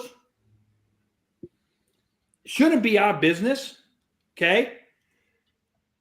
Until what he's done is so bad because he's a public company. The stockholders are the ones who should be more pissed off than anything. And they were. They tried to get rid of him multiple times. Except for where's the stock today compared to when he was in charge of that company? it's a classic saying: "Don't bring your shit to work with you." You don't shit when you eat. No, Here's you the don't thing: like, shit if, when if, you if eat. this was going on, like, don't do it in the offices because apparently that's where all this Well, happens. that's how one of the allegations came up. He did it in the office because he forced her to do it in the office or in the car. And I'm glad you bring that one up. Gone too, home. because, He should you know, pay for hotels aren't that cheap, especially when you have as much money as Vince McMahon fucking has. hey, It's the other thing is too is how many of these other 4 major sports things have you ever heard these wives come out and say, "Oh, I know he's going to go out and cheat, and all I ask him to do is don't bring it home with you." Well, Rob, You hear the words there. Well, a great Don't thing. bring Like, it home. I mean, I just got done watching I watched a Robin Williams documentary, and like one of his ex-wives was just like, "Yeah, I knew he was banging chicks on the road." I was just like, "All right, that's it." But see, here's the thing: Robin Williams was a nice fucking guy. It's like, and here's the thing, man. Vince McMahon, all he had to do was just pay for some hotel rooms, or just when money gets involved like that, or when something like this happens. Here's the thing: with these billionaires, they really do think that Hey, Jacob, the law doesn't apply. wasn't Like, he paying Janelle's rent? I think he paid No, Janelle's rent. that was what was not clear is how she was unemployed. Her family had been bankrupt, lost her childhood home. She was living in that high rise with no job. How was she paying the rent? It was never alleged that he paid for her. That was the question: was if all this happened to you and you were in such a financial state, how were you living in this penthouse apartment? And yeah, what came out with the that's a lawsuit little was that's the thing's a little bit iffy with her. Notice that's the one thing she's not mentioning, though, right? Oh, I'm saying all this bad stuff about him, but because of him, I How had old this, is this, and Janelle this. Grant? she's 40 something. Okay, I thought she was younger than that, but still, That like was Vince the is in her picture set. they I mean, used. age ain't nothing but a number, but it's like, come on, man. Have you seen Vince McMahon? Like, I feel like she could have done a lot better. But The way I she told you, Jacob, answered she for was in that a was saying that relationship her with. ex-fiance's apartment. That's why she was there, because he was continuing to pay for her to live there while she got on her feet. But one of the nights that this happened, allegedly, she left her apartment willingly, went to Vince McMahon's apartment, while her boyfriend was in her apartment. Mm-hmm. And so the thing that we've always preached about is that, like, this is what we possibly think happened, is that it started out as consensual and then it escalated.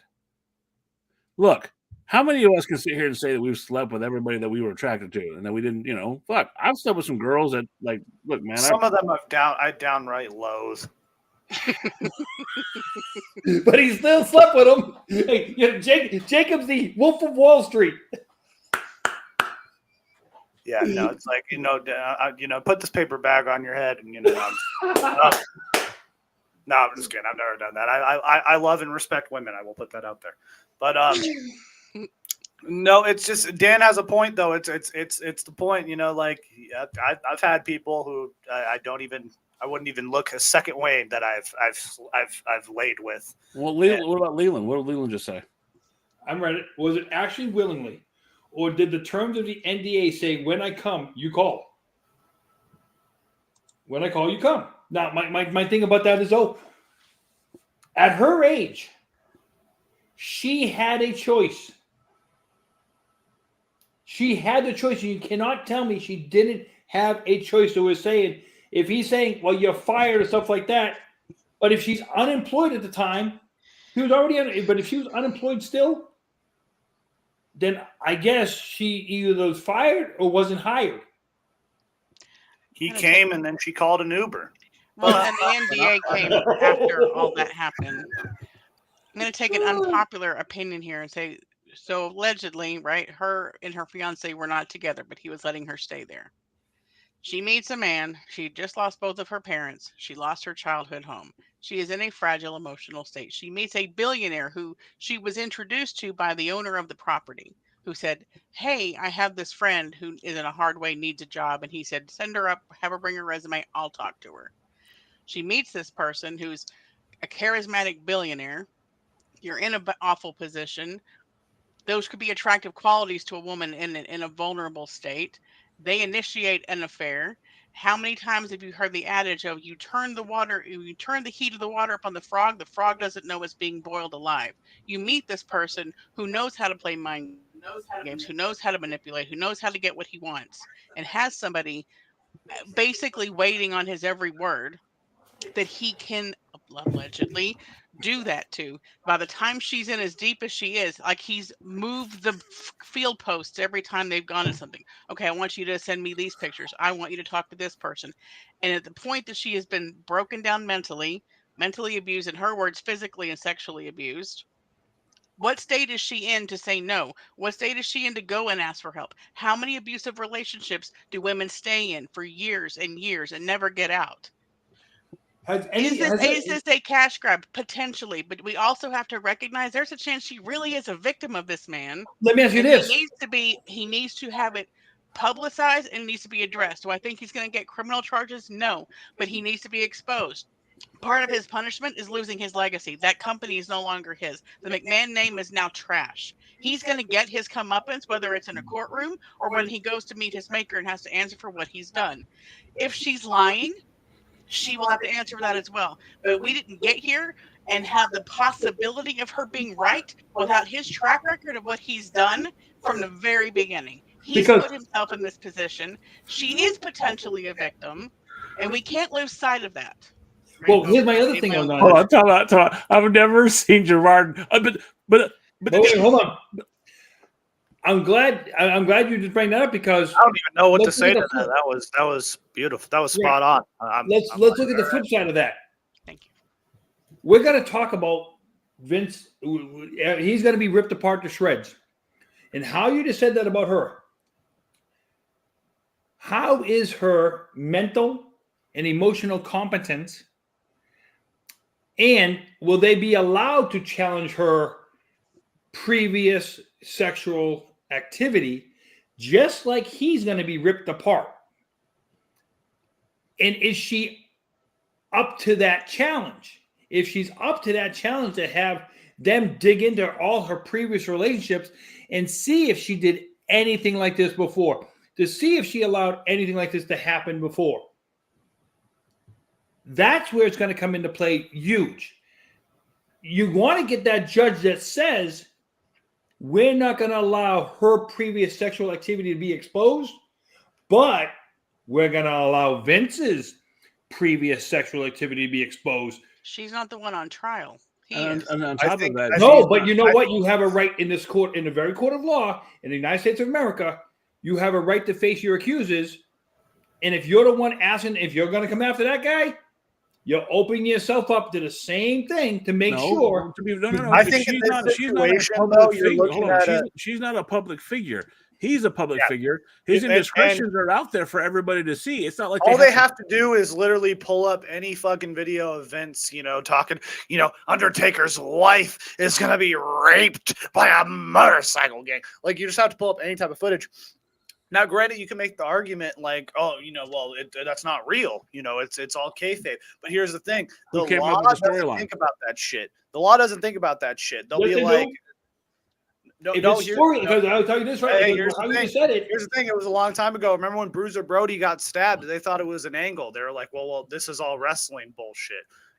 So here's the I don't know. So again, but I will lean on this. He came up with those storylines. His life is a public fucking story for everybody to see. He's the one. Look, I go back to the fucking documentary.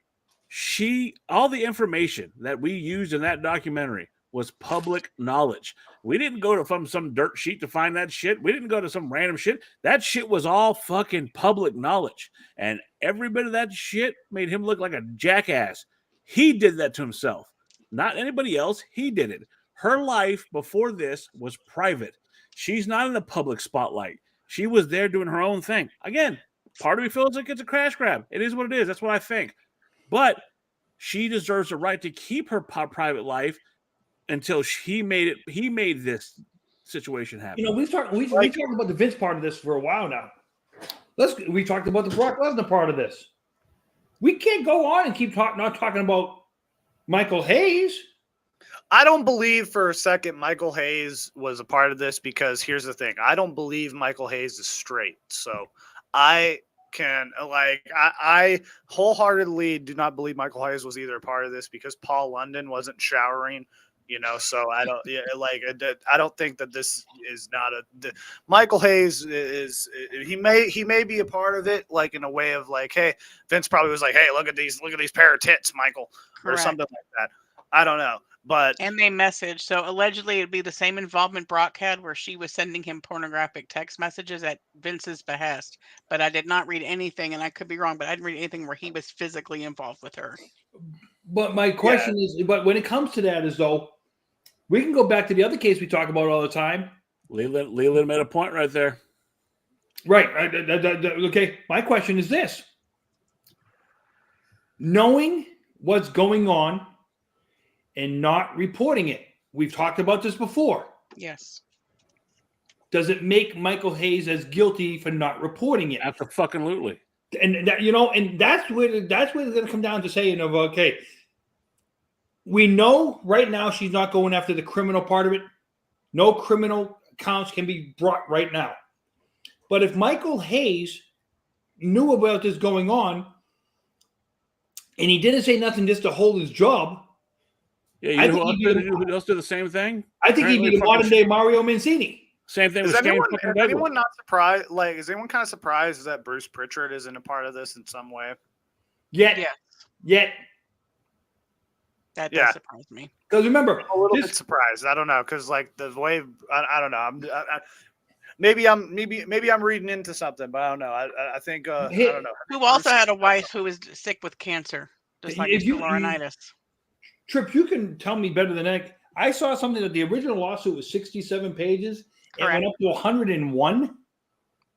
Yeah, so how do you get 35 more pages? Copies of text messages, those were what were included in this addendum, and I guess the naming of the people and their involvement. So this addendum that adds that 40 pages is backup and mostly copies of text messages between her and Vince and her and Michael Hayes and her and the production team, everything he was having her send out. So from the sounds of it, and from how you just said it, is everybody and their mother and brother knew that this was going on with this girl, and nobody said anything?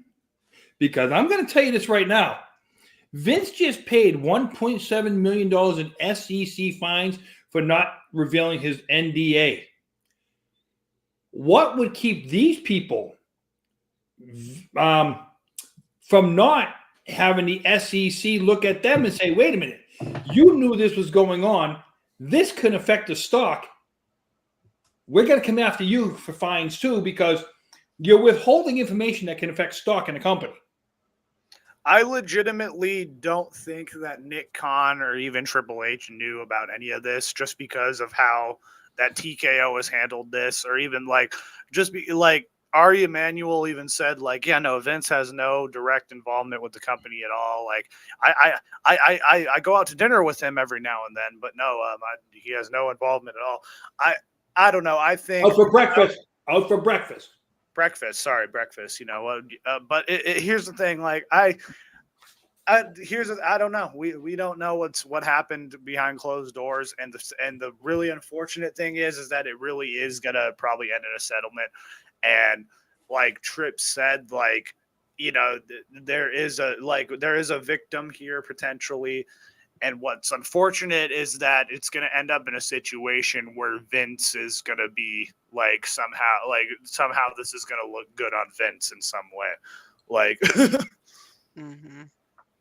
well, well, going back to what you were saying, you said about showing the office building and all that, Gerard. Boom. Right. Okay. And I'll tell you what.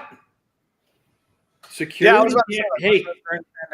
Security cameras, and guess who doesn't have access to shut them off? Repo Man?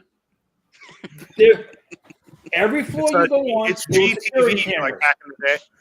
So if this stuff is going on, the security cameras could be looked at and stuff like that. Because when you're dealing, listen, when it used to be a private company, the people in charge could turn off and on the cameras whenever they want to. But when you turn to a public company, you no longer have access to that, where you can turn your cameras on and off whenever you want. Because if something happens, but they could make the argument that they could make the argument that it's before the sale happened. No, it happened in 1998, though. Oh yeah, I'm talking about 1998. Oh, when they became public. I'm sorry, when it went public. From the time it went public to now, anything that goes on in that building was recorded, because if anything happens, you want to have backup. Okay, there's another theory that I had way when this first started. I think Ari Emanuel has something to do with the exposure of all this, because they wanted Vince out. Yep, you can tell they wanted Vince out, and I think and how you just said that, Dan. You know what they thought? We're gonna take, let's just say we're gonna take a 10% hit on the stock. But you know what's gonna happen to that stock if we take that 10% hit? It's gonna go through the roof because he's not around anymore. He can't influence the stock anymore. It's gonna go through the roof. I always had a theory, and I couldn't. Again, my theory was always this, and I couldn't. Notice he was around for Netflix. He was around for the Netflix deal, and as soon as Netflix deal got done, ping, out the door. But this is what I'm saying. I've always had this fucking theory about TKO. So TKO comes in. Oh yeah, we love Vince. Yeah, but we still got this clause. If he fucks up or does something, we got to go. But and it took less than a fucking year. And then Vince was like, well, maybe I made a bad choice, came back, and I was like, oh, fuck no. We could have walked in the sunset. Now, who's to say that he wasn't the person whispering in her ear to say, hey, you want some money? We'll make some money. Well, who was the one that said, like, without Vince, like, was that Ari that said, like, without Vince, this TKO wouldn't be happening? Like, this was the reason that we started. Like I said, when you look at the stock deal and stuff like that, everything going down, Vince McMahon behind, like I said, him being behind the television deal too, worked in your favor. You got your television deals done, and then mysteriously this thing comes out after the TV deals were done, so that way there you've made the money off the TV deals. You're going to take a little bit of a whack, but then when people see the TV deals done, you bounce right back up because you gave people 5 billion reasons to buy stock. You gave them another 1 billion reasons to buy stock with USA getting SmackDown. So you're not hurting that way. You basically you let go of your problem. The person who could bring down your stock, you got rid of them. That's it. Well, and here's the thing, first, sans the fact that, without Vince McMahon, the WWE product has been they've made the most money they've had fucking in years. Sans Jey Uso winning the Royal Rumble, Triple H has been great. But, there was literally, a clause that came out when they were doing, media rights deals that, earlier, this is, maybe 2007 or around that time. It was in the contract, hey, if Vince McMahon isn't a part of it, then, then WWE, there's a clause or something, if Vince McMahon isn't alive or something, there's they really thought that this company lived and breathed with Vince McMahon. Of course they did. They even thought, again, there was always the talk about Shane taking over one day or Stephanie taking over. And Vince wouldn't let it happen. There was no goddamn way that Shane was. Who's to say this wasn't technically a coup? Who knows? Maybe it is. Maybe this was the plan all along. I don't know. Think about this. Let's play devil's advocate. Let's really play devil's advocate here, okay? Let's say this was, they knew that their dad wasn't going to do this. That wasn't ever going to give them the company. They knew their dad was never going to fucking release the reins, and they would be fucking in their 60s before the old bastard died. So they decided, all right, this is what we're going to do. We know he's going to fuck up. So they waited. They bided their time. They waited for the right moment, and bam, here it is. Now he's gone. And technically, they're part of something. They're running this shit from a certain angle because Triple H is running fucking creative. Who's to say that they're not running shit another way?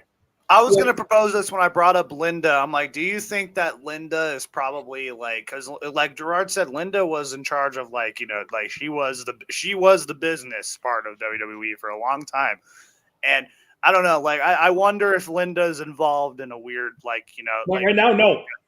A phone call, maybe a phone call every now and then. She's in the Trump administration. No, I'm just saying, maybe every now and then, her and Stephanie give some advice. What you hear, from what I've heard, she has nothing to do with the business part of it anymore. She has to keep her hands away from it. That makes sense, actually. What is the perfect fucking alibi to get away from it? This was all set up before all this happened. Yep. Damn. Remember, what do you mean? What do you mean I have something to do with it? I can't be part of this. I'm working this. If you look at 2010, I want to say it was 2010 when she first ran for senator in Connecticut. 2010, 2012. And she stepped down then. So she might be away for 15 years.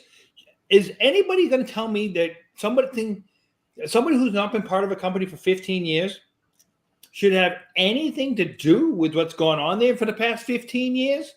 No, you can't tell me that. She doesn't. It's like, listen, Jeff Bezos stepped down as CEO of Amazon.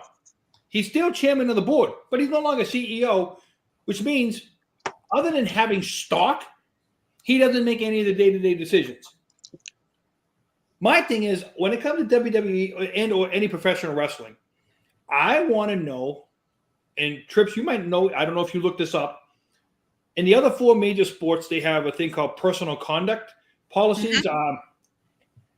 Do the WWE performers, or all the other ones, have personal conduct things to where they actually have to maintain a personal conduct? Because what if one of their boys got caught in this position?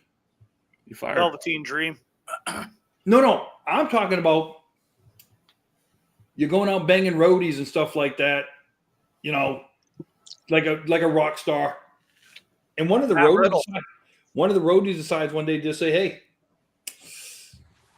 this is it. Because, they're not, hey, professional athletes don't ask people to sign NDAs.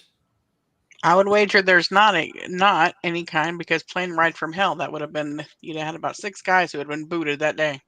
And that's why I'm saying to where should they, because I'm saying if this had happened in Major League Baseball, in NFL, NBA, National Hockey League,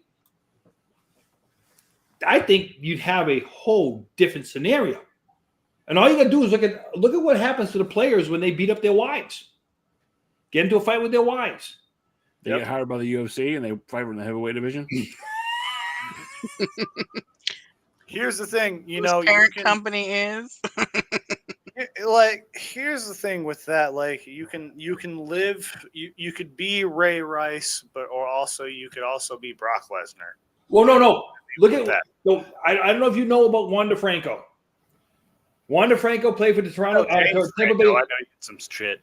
The Tampa Bay Rays. Dominican player signs a nice brand new contract with Tampa Bay. Gets caught sexually exploiting 16 and 17-year-olds in the Dominican Republic. He hasn't played in over a year while the case against him is played down. The only good part about that is the Tampa Bay Rays haven't had to pay him either. Who gives a shit about the Tampa Bay Rays? Wait, what I'm saying is, hold on. You want to fight my wife? Oh, I'm sorry. I'm sorry. No, Tampa Bay is great. Well, how does she mean fight? If it's a cat fight, we got to put it on TV. I would watch that fight. Who wants to fight Tripp's wife? Because meow. Oh, Nerfy wants to fight. Wants to fight Dan. Oh. Wait, she just called me your wife? Yeah, I think Nerfy wins that. I don't know. I was gonna say I don't hit girls. Nerfy's like So basically, what she's calling you, Dan, Nerfy's is like a Blanche from Dragon Ball, the OG Dragon Ball. Dan, you know that, right? Nerfy called you a biatch. I'll see you Thursday, Nerfy. It's on site. I can't look. I can't take Nerfy seriously. She finds John Cena attractive. Without the ball spot. What is John Cena with the ball spot? She in the chat yesterday said she would ride Listen, John I Cena. would love to talk about Vince McMahon shitting on people and like his sexual deviancy till the cows come home. But can we talk about John Cena's fucking? You know what? We have talked about. You know what? Executive decision. No one's getting shit on today, but executive decision.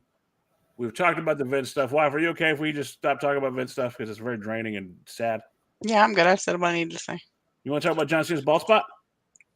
Yeah, you have to stay on the show, Trips. You're not. Yeah, well, you can't go anywhere. Jacob's Corner ain't no ordinary space. He rants and raves with that fire in his face. Every word a racket, shaking up the place. The whole block hears him setting his pace. The whole block hears him. So I don't even know what it says at the end. So John Cena and his bald spot. Listen, I'm a John Cena fan. I have to, listen. if you would have told 10-year-old Jacob when he got this fucking necklace, when he got this, 10 years old, with his fedora, because I wore a fedora at WrestleMania 26. Yeah. If you told Jacob in his fedora with his beautiful, John Cena orange armbands, that John Cena would be one of the funniest wrestling actors of all time, like I would have told you that you are a liar and John Cena's not going anywhere because hustle, loyalty, and respect. That's what young Jacob would have said. But, John Cena and his bald spot. If John Cena just shaved his head and looked like Walter White, like Breaking Bad style, it'd be great. But since we're on Jacob's corner, can we talk about Jey Uso? Because Jey Uso, once again, eliminated John Cena from the Royal Rumble. This is the only time I ever wanted John Cena to win a Royal Rumble in my life. All right. I will find it. One of my first viral videos I ever had on the original Cubics channel was me reacting to John Cena winning the Royal Rumble in 2013. And I was pissed. Young 13-year-old Jacob was pissed. Okay. All right. And I had a lot to going on around that point. There was a lot. John Cena losing was it hurt me. But here's the thing.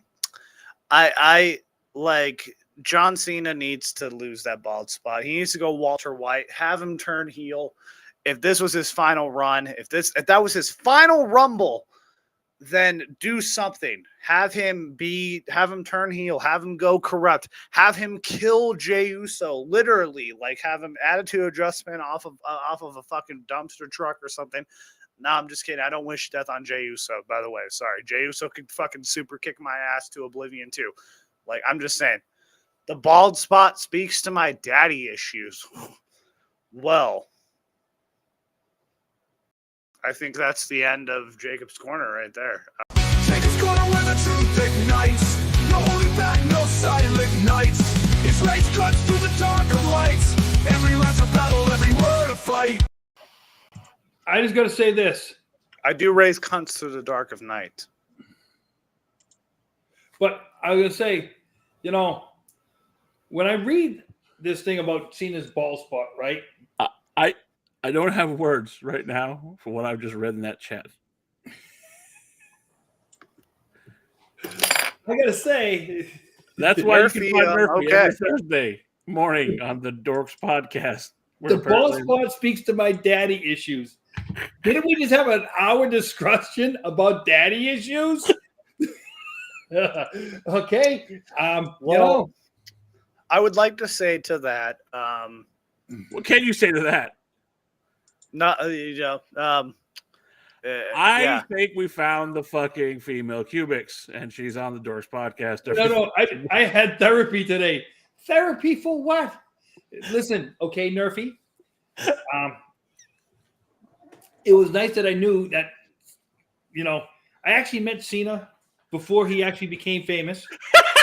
Oh my God. Can you put him down when he was the prototype? If you can find him, Jacob's gone. If you can find him, he was the prototype. Okay, that's the one. Because I first Email that to me. Yeah, got it, Nerfy. Hey, when he was called the prototype, that's when I first met him. I thought Jacob was going to come back in his shorts. No. I thought he was going to come back in his tighty whities too. First of all, okay. I want to address a lot of things wrong with that. First of all, why does Dan have it saved up? Second of all, that was probably the worst part about that whole fucking Suicide Squad movie. I was personally offended when I saw that in theaters. And third of all, no. Hey, what movie was it where he played a gay guy? Every movie he's ever been in. Listen, I'm just kidding. The Marine wasn't a bad movie. She was not offended by it. Yeah. Oh man. Jacob is speechless for the first time in 19 episodes of the North. That was something. Podcast. No. I like this one. She spoke about daddy issues at therapy, and they're still there. Hey, Nerfy. Oh, hits getting interesting now. She can't even type. She's so choked up. Well, I gotta say, Nerfy Nerfy kicks ass. I gotta say that. So I'll give her all the compliments in the world. But like John Cena, really. I'm distracted now too because like, come on, of all the former WWE champions, I think you could do better. And the one that you could do better with is the modern day Maharaja, Jinder Mahal. Because we need a picture of that. No, we need a picture of that. All right, let me get one. Shut it. What the heck? No. Shut it. No. Noi. And I Wait, hold on, I'm gonna grab a chair. Hold on real fast. Shit. You said? You didn't see what I said. See what I said. Well, I mean, I don't know how you're enjoying it because you can't see him. All right, well, Nerfy's just horny, so then there you go. Like, oh no, see, that's what I'm older than Cena. I don't have a ball spot, and I'm older than Cena. Who's Cena? Cena. I'm sorry. I'll break out my New England accent. John Cena. Oh, you sound like Donald Trump. John Cena. We have the best John Cena.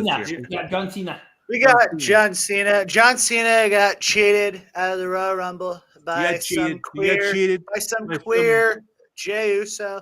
Jey Uso comes out. Some immigrant. He got cheated by some illegal alien that kicked him out of the Royal Rumble. I'm going to send Tom Holman to go get Jey Uso. He's flapping his arms, quite frankly, a little effeminate, if you ask me.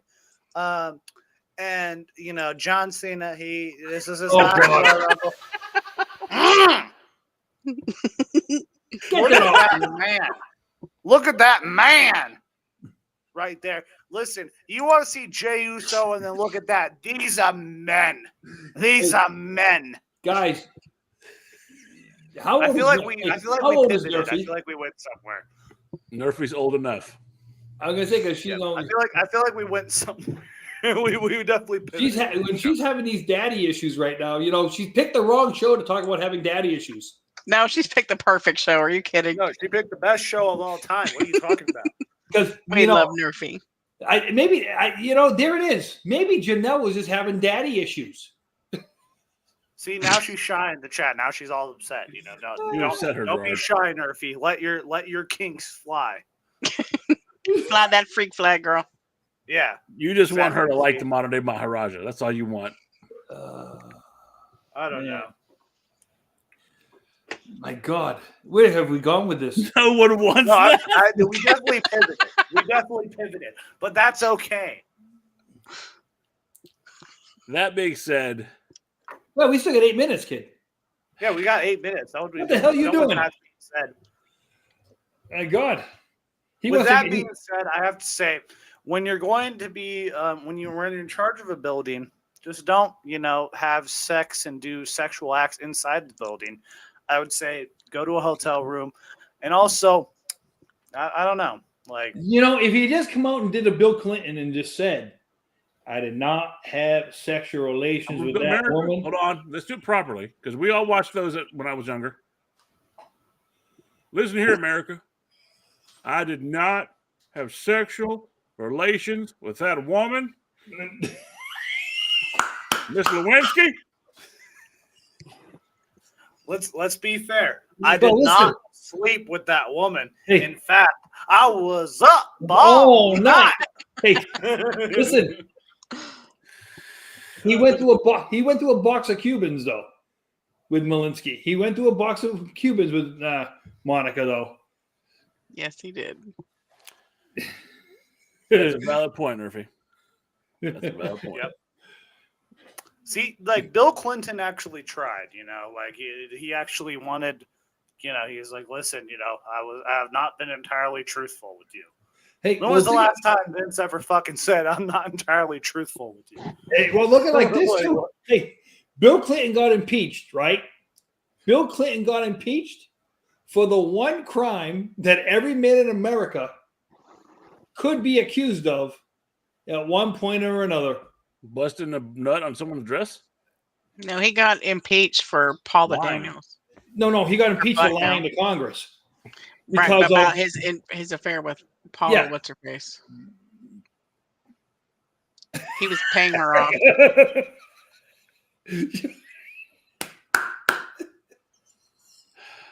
Yeah, what a shocking experience it was too. Is anyone else shocked at Vince? No. No. Who's he calling? But my question is, who's he call the light socket? You got to call the shock master. The shock master. Look at, we have had this guy speechless for 10 minutes now. I don't have words for Here's 80 the thing, like, this show is probably the best episode of Mark's podcast ever. We're still That's doing why he a had to wear the giveaway. do-rag. Yeah, you That's see, why he I had to wear the can't even do-rag. find my do-rag. It's somewhere, definitely. I would say that I still think that we're still doing a giveaway for 2K25. I think I'm in the running for that. I'm You cannot enter the fucking contest, Why you Jacob. answered. I'm in the lead. Wow. I commented. My comment's the top comment. It has the most likes. So I like that. So Jacob went into whose jobs K25. depend on me. Prove me wrong. Well, heck, Nerfy, what kind of work do you do? She was quoting man. Although I'm sure she could. we got Dan over here speechless. Shit, I don't know. Is Nerfy single? I don't know. She's kind of winning me over. I don't know. She's married to a very large bearded ginger man. Well, Hey, okay, listen. There's a He lot comes- of hey, there's a- wait, hold there's on, a wait, lot to hold go on. around.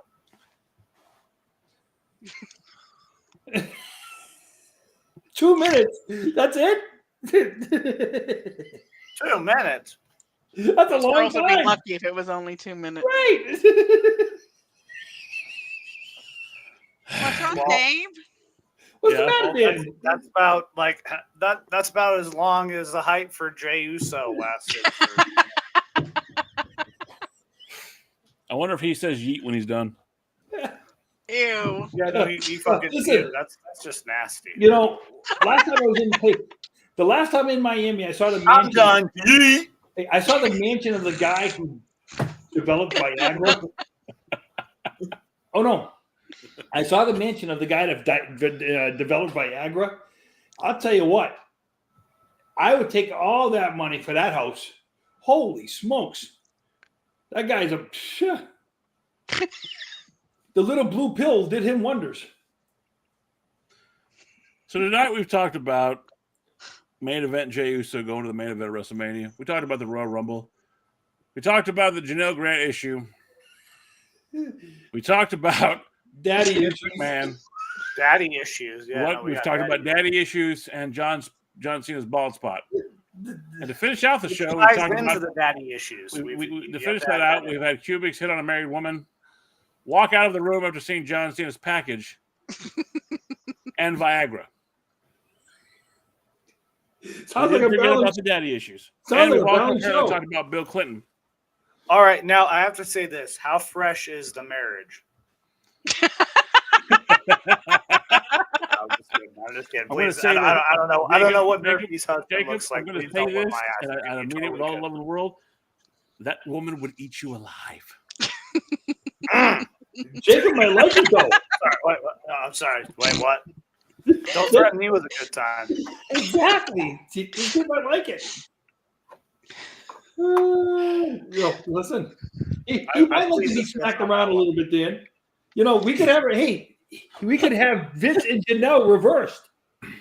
What do I feel like? At some point, we're going to have Nerfy on the show, and Jacob's going to fucking mark out like he did for Tony Kimmel.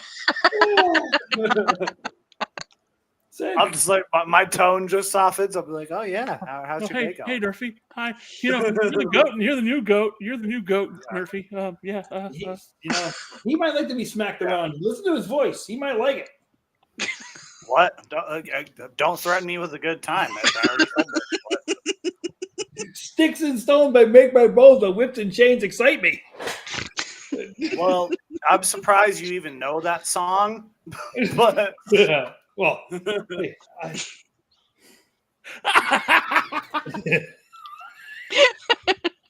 I am intrigued. come on, you got to do it, Shaggy. Yankees. Oh, dude, you should. When my hair grows out, it's the worst. Like, I literally look like fucking Shaggy. If you look.